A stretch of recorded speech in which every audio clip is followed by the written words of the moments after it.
Assalamualaikum warahmatullahi wabarakatuh. Halo guys, kita pasti pernah mengalami batuk ya. Nah, ketika nanti kita batuk, jangan khawatir ya. Ini ada namanya pohon saga. Biasanya buahnya itu hitam merah gitu. Warnanya hitam merah.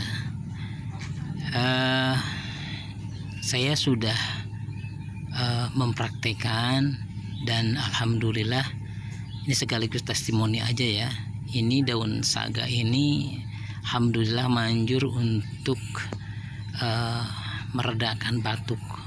Ya, caranya daun saga direbus, bagus kalau kemudian disatuin, direbusnya itu dengan daun sirih guys.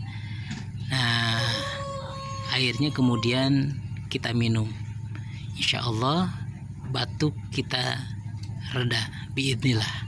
Selamat mencoba. Assalamualaikum warahmatullahi wabarakatuh.